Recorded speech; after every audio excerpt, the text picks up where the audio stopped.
Curious ako, Wendell, tama ba? Di ba firefighter ka rin? Yes, Fire volunteer?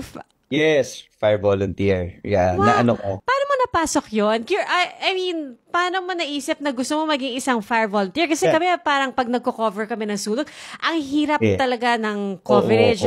What more yung fire volunteer? Tsaka, ang alam ko is talagang very active ang mga fire volunteers. And talagang kinakailangan talaga yung mga fire volunteer. Kasi minsan, syempre, yung BFP, kailangan rin nila ng katuwang, di ba?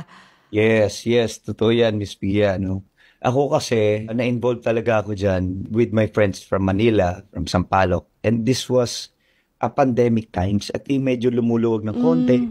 Ano hindi, may pa nga nun eh. So, na-involve ako doon. Parang sabi ko, wala akong magawa nung pandemic. Wala akong ma-share. Hindi naman tayo lahat sure nun kung hanggang kailan nung mga panahon na yun. So, I want to do something na ano ba pwede ko ibigay.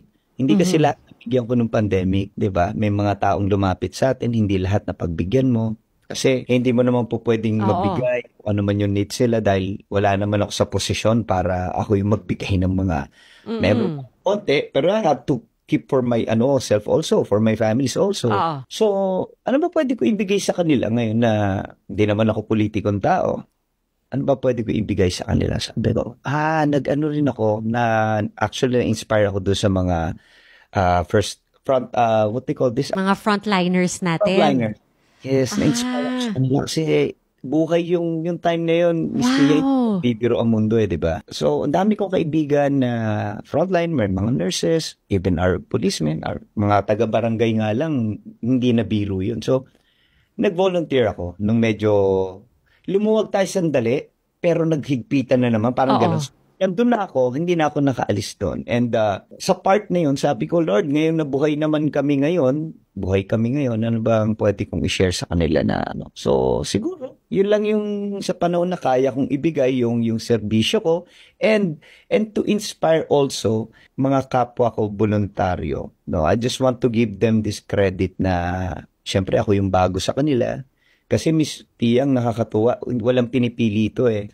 Nakapag-aral ka man, hindi mo natapos yung pag-aral, mahirap ka lang sa buhay, hindi ganun kasaganan, mayaman ka, you can serve, no? Marami kang pwedeng gawin. Dito sa pagbubumbero, hindi lang yung nagsuserve ka na kasi may gagawin lang kayo. Like you've said, kayo, buhay yung buhay yung pinupuntahan. So, nakaka-boost pala yun. So, siguro yung pagsama ko doon, binigyan ko lang din ng boost yung mga or ng mga kasamahan mo. Mga kasama ko na, kayo ang bida dito Kung sa TV napapanood nyo kami, kayo ang bida dito. Kaya, bago lang ako dito, sasamahan ko kayo. Ang trabaho nyo, hindi po pwedeng pantayan ng bayad. Kasi, at saka kaya nga sinasabi, Miss Pia, ang volunteer, walang bayad dyan.